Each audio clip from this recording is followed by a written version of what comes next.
Nigga kill over a bitch, but let a rat keep his wife.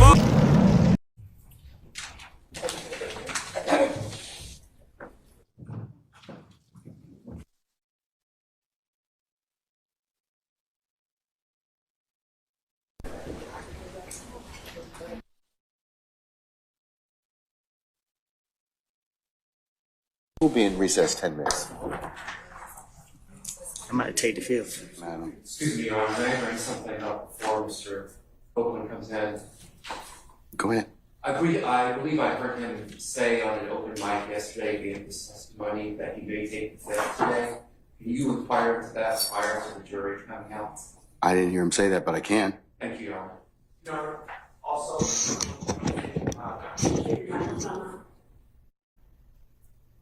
pieces of business I have to do, at least for the record. Renew our motion for a mistrial. Denied. Okay, Thank what you. else? And also, again, requesting for the purposes of cross-examination, the transcripts from yesterday. I'm deferring on that one for the time being, okay? Thank you. All right. Can we, you have something, madam? Yes, Your Honor. I just wanted to say for the record that that is not his position. He explained yesterday, I believe that he had, You talking about he being Mr. Copeland? yes, what he said, and I was standing there when he said it, was that his head hurt, and if y'all don't let me go, I'm about Is this at the end of the day? Yes, at the very end of the day. He did not state without qualification, I'm going to plead the fifth. He said, if y'all don't let me go, I'm about to plead the fifth again. That's all he said. Ms. Hilton has been speaking with him. He has given her no indication that that is his intent. We'll find out. fine. We'll find out before the jury comes in. I might take the fifth.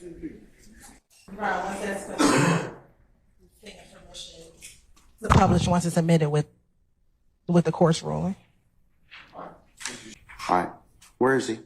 He should be on his way there. Mr. Copeland, again, good morning, sir, and you're still under oath, okay? Yes? Okay. Okay. All right. Sir, is it your intent to continue to testify today, sir? Yes. Okay. All right. Summon our jury. It has been brought to the court's attention that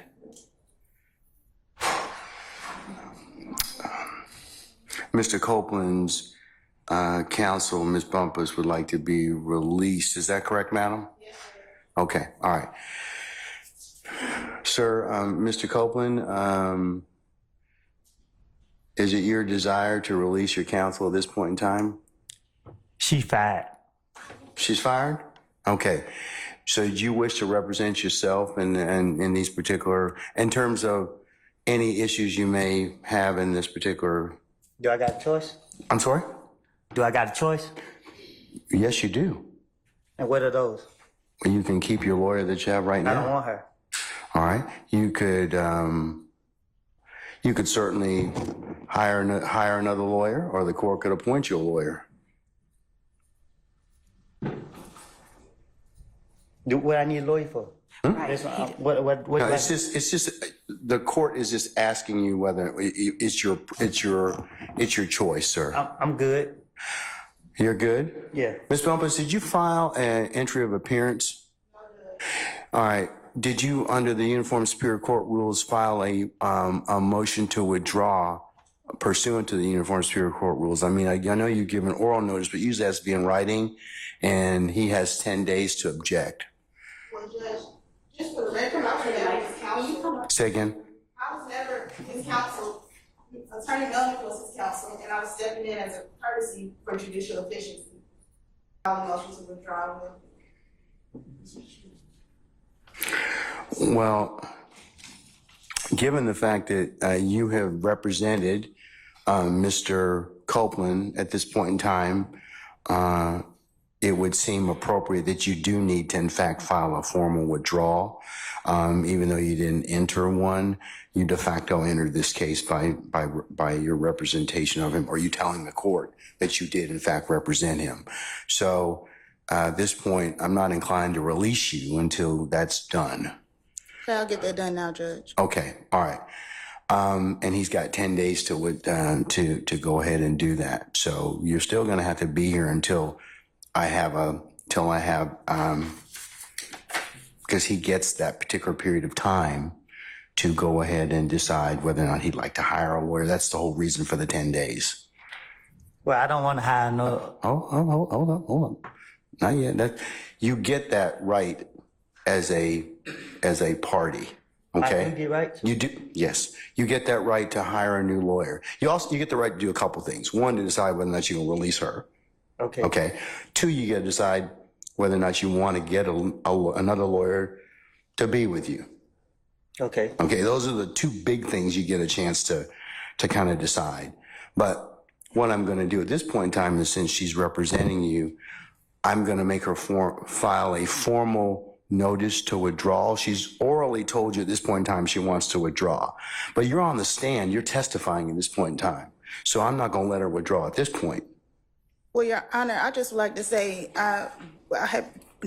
before he started testifying, I was fired. I don't know that, ma'am. That's not something that I have notice or knowledge of. So, that's the whole purpose of the rule, so that we can flesh out all those things. So at this point in time, I'm not inclined to let you go at this point. I'm sorry that you put yourself in this particular situation with you and Mr. Melnick and whatever, but, Mr. Copeland does have rights in this particular circumstance. So file a proper notice to withdraw. I'll give once it's filed, if you file it today, I'll give Mr. Copeland the 10 days, but until such time as I rule upon that and he gets that and gets an opportunity to think about what he'd like to do, I'll go ahead and insist that you remain with us while he's on the stand. Okay, Judge.